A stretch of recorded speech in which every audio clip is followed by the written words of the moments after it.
시청자 여러분 안녕하세요. 수많은 정보 속에서 경제의 방향을 한눈에 경제 원픽 시작합니다. 저는 진행의 이승입니다. 오늘은 업종별 흐름 두 가지와 또 종목 두 가지 이렇게 나눠서 설명을 드리고자 하는데요. 일단 업종 흐름부터 먼저 설명을 드리겠습니다. 첫 번째로 제가 소개할 업종은 2차 전지주입니다. 2차 전지주가 다시 반등에 성공했습니다. 그 관련주와 배경에 대해서 설명을 드려보고자 합니다. 7월 18일이죠. 국내 증시에서 2차 전지 소재 부품주가 모처럼 대거 반등하는 모습이 나왔습니다. 그 이유로는 바로 전날에 이 미국 상무부가 중국산 흑연에 대해서 93.5%라는 이런 초고율의 반덤핑 관세를 예비 판정했기 때문입니다. 여기에 기존의 25% 관세까지 합하면 실질 세율이 무려 160%에 달합니다. 이 흑연 같은 경우에는 전기차 배터리에 음극재에 사용되는 재료인데요. 마이너스극 소재에 들어가면서 꼭 필수로 들어가는 원재료입니다. 중국은 이 흑연 시장에서 글로벌 점유율의 90% 이상을 차지하고 있는데 여기에 이렇게 고율의 관세가 붙게 된다면 답은 하나가 되겠습니다. 중국 말고 다른 데서 이제 구해야 한다라고 또 볼 수 있겠는데요. 이러한 소식에 가장 먼저 주목받는 기업이 바로 포스코 퓨처엠입니다. 이 포스코 퓨처엠 같은 경우에는 한국에서 유일하게 음극재를 자체 생산하는 기업입니다. 인조 흑연 같은 경우에는 포스코 제철소 공정에서 나온 코크스를 활용해서 직접 생산하고요.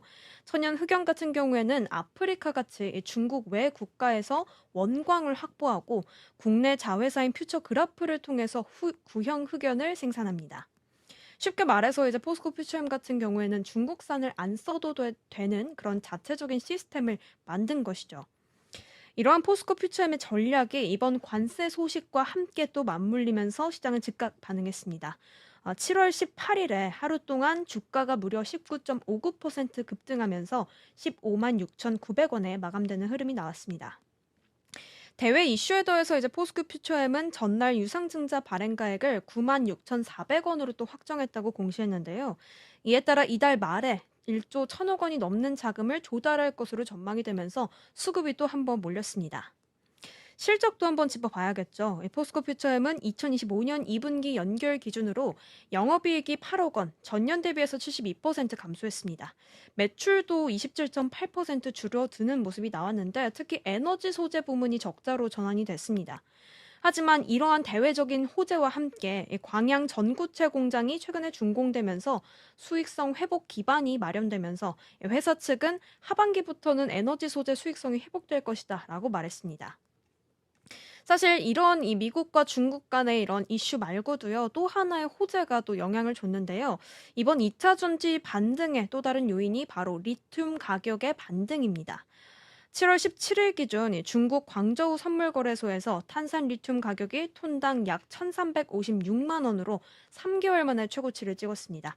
하루 만에 4% 이상 급등했는데 올랐던 이유에 대해서는 일단 일부 중국 광산이 지방정부 지시로 인해서 생산을 중단했습니다.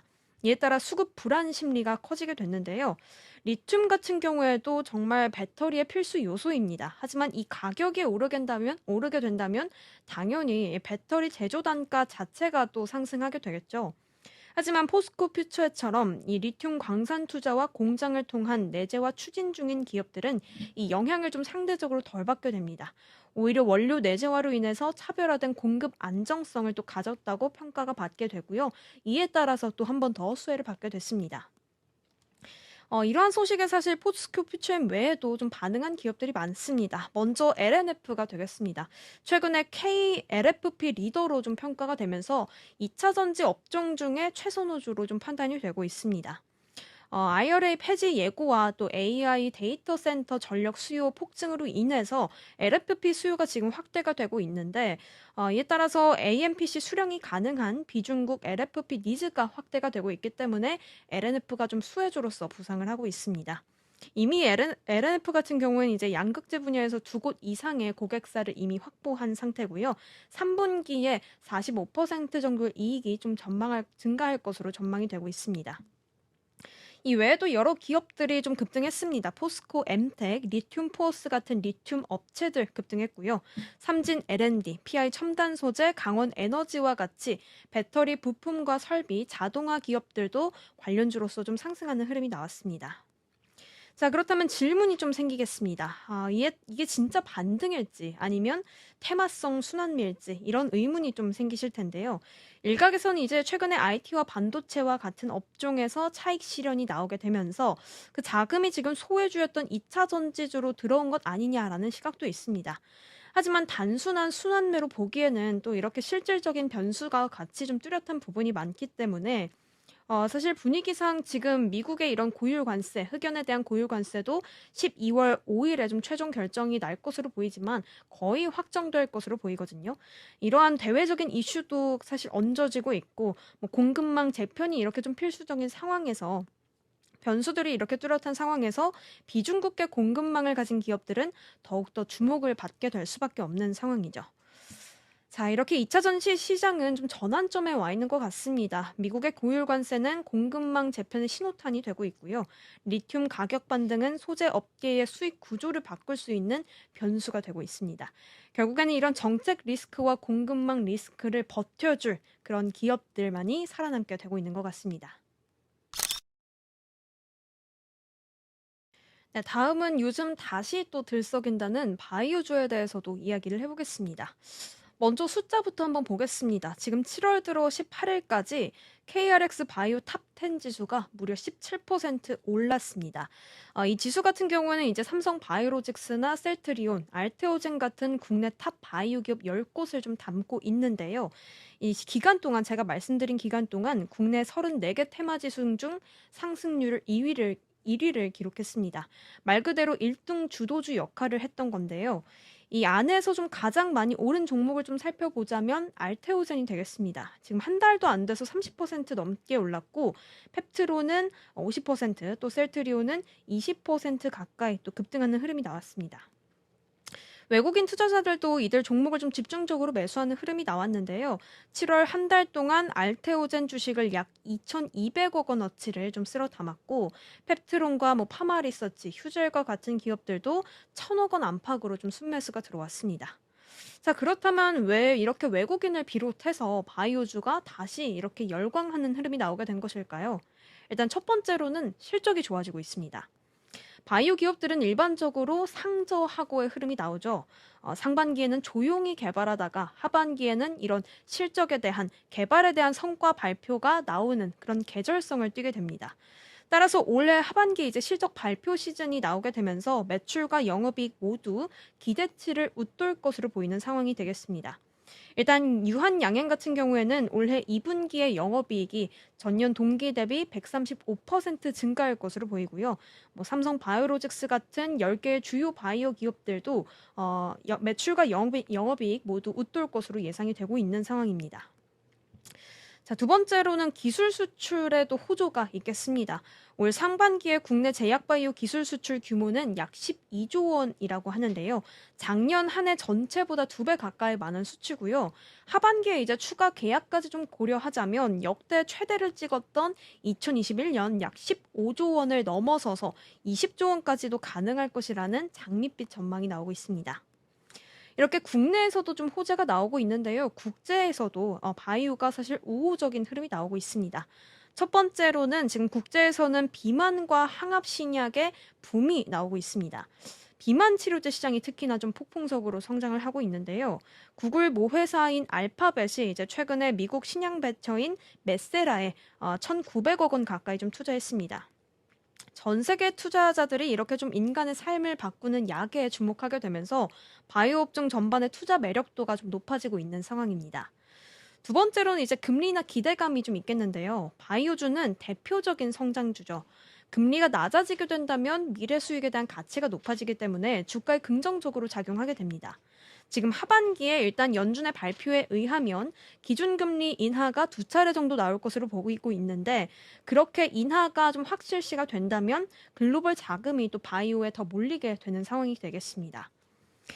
세 번째로는 미국 정책 불확실성이 완화되고 있다는 이유도 있습니다. 지금 트럼프 대통령이 고율 관세를 매기고 있는데요.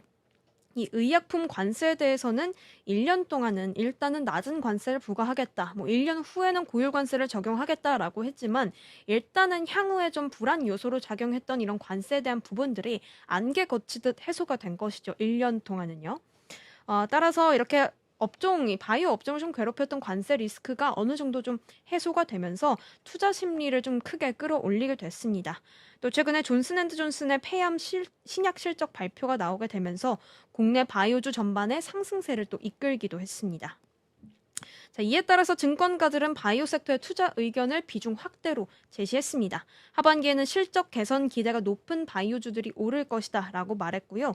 메인 키워드는 비만과 항암 그리고 알츠하이머다라고 좀 봤습니다. 자, 그렇다면 이렇게 좀 바이오주 안에서 시장에서 주목받는 종목들을 좀 몇 개만 짚어보겠습니다. 먼저 대표적으로는 코스닥 시총 1위 기업인 알테오젠이 되겠죠. 주가 상승세가 제가 도입부에 말씀드렸다시피 매섭다라는 말을 드렸고, 사실 이 피하 주사로 바꾸는 기술, 정맥 주사를 피하 주사로 바꾸는 기술인 SC 제형이 이제 또 두각을 나타내고 있죠. 사실 FDA 승인 여부가 이제 또 하반기에 주요 모멘텀으로 작용을 하게 될 것입니다. 유한양행 같은 경우에도 이제 렉라자의 글로벌 매출이 예상보다 상회를 하면서 주목을 받고 있는데요. 렉라자의 올 2분기 매출이 작년 대비해서 159% 증가했다고 합니다. 이게 또 국산 항암 블록버스터로도 클 수 있다는 기대감까지 모으고 있습니다. 셀트리온도 사실 상반기에 좀 주춤한 흐름을 보였지만요. 하반기부터 신제품 출시와 합병 시너지 효과로 인해서 실적 개선이 본격화될 전망이 나오고 있습니다. 자, 이렇게 바이오 산업이 다시 시장의 핵심 플레이어로서 작용을 하고 있습니다. 하지만 바이오주는 무엇보다 이 기술 수출 기대감이나 신약 임상 결과, 그리고 실적, 이 3박자가 또 동시에 갖춰져야 되겠죠. 일단은 지금까지의 바이오의 반등은 이 3박자가 같이 움직였기 때문에 이런 급등세가 또 나오고 있는 것으로 풀이가 되고 있습니다. 네, 이번에는 기업별 흐름 살펴보겠습니다. 지금 국내 반도체 투톱인 삼성전자와 SK하이닉스 사이에서 엇갈린 수급이 나오고 있다라는 이야기가 나왔는데요. 외국인과 개인 투자자들이 이 반도체 투톱 사이에서 다른 행보를 보이고 있는 이야기에 대해서 설명해 드리겠습니다. 일단은 7월 들어서 반도체 대장주 안에서 엇갈린 흐름이 나왔는데요. 외국인은 삼성전자를, 개인은 SK하이닉스를 각각 사들이면서 극명한 온도차를 보였다고 합니다. 일단은 삼성전자에 베팅한 외국인부터 살펴보겠습니다. 1일부터 18일까지요. 7월 들어서 무려 1조 8,767억 원어치를 순매수했는데요. 지난달보다 2배 이상 늘었고 금액 기준으로는 외국인 순매수 1위라고 합니다. 외국인의 삼성전자 보유율도 지금 3개월 만에 다시 50%를 돌파했다고 하는데요. 하지만 외국인은 SK하이닉스 같은 경우에는 3,010억 원어치 매도했습니다. 지난 5월과 6월 연속적으로 매수 행렬을 보였는데 사자 행진을 좀 멈추게 된 것이죠. 자, 그렇다면 SK하이닉스에 베팅한 개인도 한번 살펴보겠습니다. 무려 1조 2,332억 원어치의 순매수를 했고요. 신용거래까지 총동원했습니다. 지난달 말 대비해서 신용잔고가 지금 30% 급증했는데 거의 4천억 원에 달한다고 합니다. 지금 빚을 내서라도 이 주식을 사고 있는 흐름이 나오고 있는 건데요. 반면 또 개인은 삼성전자 같은 경우는 2조 3,150억 원 순매도했습니다. 이에 따라서 기업 주가도 외국인의 매매 패턴에 따라서 움직였습니다. 이달 들어서 삼성전자 주가는 12.2% 올랐고요. SK하이닉스 주가는 7.9% 빠졌다고 합니다. 자, 그렇다면 왜 외국인은 이렇게 삼성전자를 픽하게 된 것일까요? 러브콜을 받게 되는 데는 여러 이유가 있다고 합니다. 일단 첫 번째로는 이재용 회장의 사법 리스크 해소가 되겠습니다. 17일에 이제 대법원 판결이 나왔죠. 부당 합병과 회계 부정 혐의에 대해서 최종 무죄 판결이 났습니다. 결국에 삼성전자를 짓누르던 경영 불확실성이 해소가 되면서 기업에 대한 안정성이 확보가 되니까 투자 심리가 몰리게 된 것입니다. 두 번째로는 AI 수혜에 대한 기대감이 또 얹어지게 됐습니다. 최근에 미국 정부가 이 엔비디아의 AI 칩인 H20에 대해서 대중국 수출 규제를 일부 완화하게 됐죠. 이 H20의 메모리를 공급했던 주체 중에 하나가 삼성전자라는 점에서 반사 이익을 또 얻게 된다는 기대감이 커지게 된 것입니다. 세 번째로는 자사주 매입이 되겠습니다. 삼성전자는 올해 3조 9천억 원 규모의 자사주 매입을 예고했는데요. 주가 하락을 막아주는 강력한 하방 지지선 역할을 또 하게 됐습니다. 마지막으로는 실적 반등 기대감까지 나오고 있습니다. 삼성전자는 지금 기술 경쟁력 회복을 좀 기대하고 있는 상황인데요. 박유화 키움증권 연구원은 이 디램 같은 경우에는 선단 공정 제품의 수율이 상당 부분 좀 개선이 됐고요. HBM4의 품질도 기대 이상의 모습을 보여주고 있는 것으로 파악된다고 했습니다. 이 HBM4 같은 경우에는 이번 분기 주요 고객사들에게 양산 샘플이 좀 전달되면서 내년에는 이제 엔비디아 루빈을 비롯해서 인공지능 제품에 탑재될 것이라는 시장 기대감을 높이고 있는 상황이라고 합니다. 이 외에도 파운드리 영업도 좀 기대가 되고 있는 상황입니다. 박 연구원은 파운드리는 신규 고객 확보에 총력을 다하고 있다면서 하반기 엑시노스 2500이 갤럭시 Z 플립 7에 또 탑재가 될 것이고 2026년에는 아이폰 18용 CIS를 양산할 계획이라고 하고요.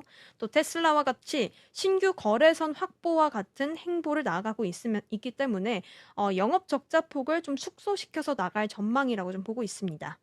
결국에 하반기에는 좀 실적이 턴어라운드 할 거라는 기대가 나오고 있는 상황이어서 여러 증권사들은 삼성전자의 목표 주가를 상향 조정한 상황입니다. 자, 동시에 그렇다면 지금이 삼성전자의 저점인가라고 또 의문을 가지실 분들이 있으실 텐데요. 이에 대해서 김로코 하나증권 연구원은 지금 주가에는 좀 호재가 대부분 반영된 상태다. 2분기 실적 발표 전까지는 박스권에서 머물 가능성도 있다라고 분석했습니다. 결국에 지금의 상승세는 어떤 사법 리스크의 해소와 기대감이 좀 선 반영한 상태다라는 점도 감안해야 한다라고 밝혔습니다. 자, 그렇다면 SK하이닉스도 한번 봐야겠죠. 같은 반도체인데 왜 SK하이닉스는 정반대의 흐름이 나왔을까요? 일단 첫 번째로는 HBM에 대한 공급 과잉과 가격 하락에 대한 우려감이 이유겠습니다. 골드만삭스가 분석 발표를 또 냈죠. 이 HBM 가격이 내년에 처음으로 떨어질 수 있다라는 분석을 내놨습니다. 이 발표가 나온 직후 SK하이닉스가 또 위축되면서 주가가 다음날 또 바로 크게 빠지는 흐름이 나왔는데요. 사실 HBM 시장에서는 SK하이닉스가 독점 강자였지만 삼성전자와 마이크론 같은 기업들이 본격적으로 진입이 예상되면서 경쟁 격화에 대한 우려가 커졌습니다. 두 번째로는 고점 부담감이 되겠습니다. 지난 11일에 SK하이닉스 주가가 30만 원 선을 장중에 돌파하는 흐름이 나왔죠. 이 SK하이닉스 같은 경우에는 올해 기준으로 주가 순자산 비율이 2.1배로 고점 수준에 위치해 있다고 합니다. 따라서 이 고점 과열된 우려가 나오고 있게 되는 것이죠. 자, 그렇다면 하이닉스의 본질 그렇다면 무너지게 된 것일까요? 전문가들은 이번 흐름이 SK하이닉스의 어떤 밸류에이션 축소라기보다는 삼성전자에 대한 재평가다라고 보는 게 좀 타당하겠다라고 말했습니다. 일단은 여전히 SK하이닉스에 대해서 고부가 메모리 시장으로서의 리더로 좀 강한 입지를 다지고 있고요. 수익성 방어도 좀 가능하다라는 분석이 나오고 있습니다. SK하이닉스의 사실 실적 예상이 좀 좋게 나오고 있습니다. 영업이익 같은 경우에는 거의 8에서 9조 원 정도 나올 것으로 보고 있는데 만약 이대로 예상치에 부합하게 혹은 웃돌게 나오게 된다면 3개분기 연속 삼성전자보다 높은 영업이익을 기록하게 됩니다. 아직까지는 SK하이닉스가 고수익 구간에서는 비용 경쟁력이 높다라는 평가가 나오고 있습니다. 자, 일단은 그렇다면 외국인은 삼성전자 쪽으로 그리고 개인은 SK하이닉스 쪽으로 베팅을 한 상황이 되겠습니다. 시장은 앞으로의 주도권에 따라서도 주가가 움직이는 흐름이 나오겠죠. 삼성전자 같은 경우에는 일단 지금까지는 경영 안정성과 또 AI 기대감이 반영된 수치고요. 또 SK하이닉스는 실적은 좋지만 경쟁 심화에 대한 우려, 이 부분이 좀 민감하게 반응 중이다라고 볼 수 있겠습니다. 이럴 때일수록 또 펀더멘털을 보고 단기 대응과 장기 시각을 구분해서 또 접근해야 하는 상황이 되겠습니다.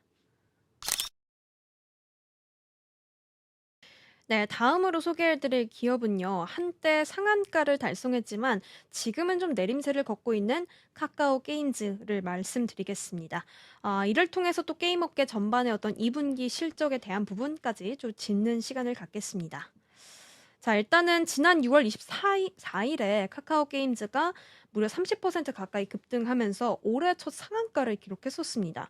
하루 만에 주가가 18,000원대에서 23,500원까지 치솟았는데요. 시가총액 같은 경우에도 1조 9천억 원에서 2조 4천억 원으로 무려 5천억 원 가까이 불어났습니다. 당시 시장에선 사실 카카오 전체가 이 스테이블 코인 수혜주라는 기대감이 나왔고 이에 따라서 이제 카카오 게임즈도 주목을 받게 된 상황이었는데요. 신사업 기대감까지 나오게 되면서 계속해서 좀 고공행진을 보이는 모습이었습니다.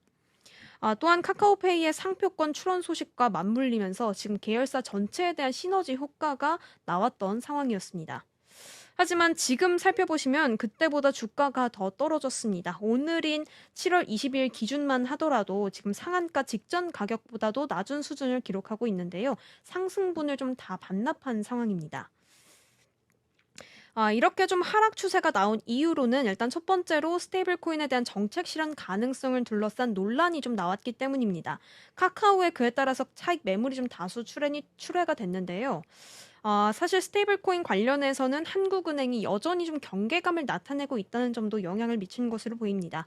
한은 같은 경우에는 지금 코인런 사태를 경고하면서 이 비은행의 스테이블 코인 발행의 문호를 개방하더라도 만장일치가 필요하다라면서 허들을 높이는 대안을 내놨는데요.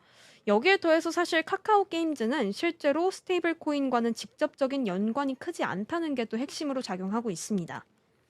삼성증권에 따르면 카카오 게임즈는 SM 게임스테이션과 같이 기존 보라코인과 연계된 게임을 개발하고 있기는 하지만 리소스 투입은 제한적이라고도 보고 있습니다. 결국에는 실질적인 수혜는 크지 않다라는 입장인 거죠. 하지만 더 큰 문제는 사실 또 실적이 되겠습니다. 카카오게임즈의 2분기 매출 추정치는 1,164억 원입니다. 전년 대비해서 무려 50% 넘게 줄었는데요. 영업이익도 적자 전환이 예상되고 있는 상황입니다. 지금 1분기에 이미 124억 원의 영업 손실을 기록한 상태인데 신작인 섹션 13도 흥행에 실패했고요. 기존의 인기작들도 매출 하락세가 나오고 있습니다. 심지어 증권사들이 제시한 목표 주가도 현재 주가보다 낮은 상태입니다. 이러한 가운데 외국인 투자자들은 이달 들어서 카카오 게임즈를 순매도하면서 좀 손절매에 나오고 있는 모습입니다. 기관도 함께 좀 매도 흐름을 보이고 있고요. 이러한 상황 속에서 사실 개인 투자자들의 고통이 가장 큽니다. NH투자증권 기준으로 했을 때 카카오 게임즈는 투자자 중에 99.6%가 손실을 보고 있고 평균 손실률은 60%가 넘다는 통계가 나오고 있습니다. 물론 그래도 반등의 실마리도 좀 보이고 있습니다. 일단은 신작 같은 경우에는 하반기에만 6종의 신작을 출시할 계획이라고 밝혔는데요. 그래도 기대감이 좀 나오고 있습니다. 크로노 오디세이 같은 경우에는 비공개 테스트에 참가 신청이 100만 명이 몰렸고요. 프로젝트 Q 같은 경우에는 오딘의 후속작 성격을 띠고 있기 때문에 흥행에 성공하게 된다면 적자 탈출 전망이 나올 가능성이 좀 있습니다. 일단은 게임주 같은 경우에는 게임 하나만 잘 나와도 그래도 흥행에 성공할 수 있다는 그런 부분이 있기 때문에 반등 나올 수 있다는 기대감은 아직 좀 살아 있습니다. 그런데 사실 이렇게 게임주 업종으로 좀 전반적으로 봤을 때는요. 국내 주요 게임사들도 모두 2분기 실적이 전년 대비 하락할 것으로 전망이 됩니다. 대표적인 이유로는 당연히 신작 부재와 또 기저 효과가 나오겠죠. 넷마블과 NC소프트, 넥슨, 크래프톤 모두 기존작에 대해서 기대감이 좀 축소되고 있는 상황입니다. 넥슨 같은 경우에도 사실 올해 같은 경우는 이제 전년 대비 최대 19%의 실적 하락까지 좀 예상되고 있는 상황입니다. 그래도 이제 게임주 전반적으로도 봤을 때 하반기에 대한 반등 가능성에 있어서 희망이 없는 상태는 아닙니다. 하반기에도 대형 신작들이 대거 출시되고 있기 때문인데요. NC소프트도 지금 아이온2를 준비 중이라고 하는데 긍정적인 평가가 나오고 있다고 하고요. 카카오 게임즈도 앞서 언급한 크로노 오디세이와 프로젝트 Q로 흑자 전환을 좀 노리고 있는 상태입니다. 자, 이렇게 게임주들은 또 한 달 앞으로 다가온 또 글로벌 게임 축제죠. 게임스컴을 통해서 대형 신작들을 시연하면서 반등을 또 함께 시도하고 있습니다. 한 업계 관계자들은 2분기에는 전반적으로 숨고르기 구간이었다면 하반기에는 신작 라인업이 그 어느 때보다 촘촘하게 구성되어 있다면서 게임 개발 속도가 향후 실적을 좌우할 핵심 변수가 되겠다라고 내다봤습니다. 자, 이렇게 지금까지 카카오 게임즈를 필두로 한 게임 업계 전반에 대해서 이야기를 살펴봤습니다. 단기 이슈에 일단 흔들리기보다는 앞으로 펼쳐질 실적과 또 콘텐츠 경쟁력이라는 본질을 또 따져봐야 되겠습니다.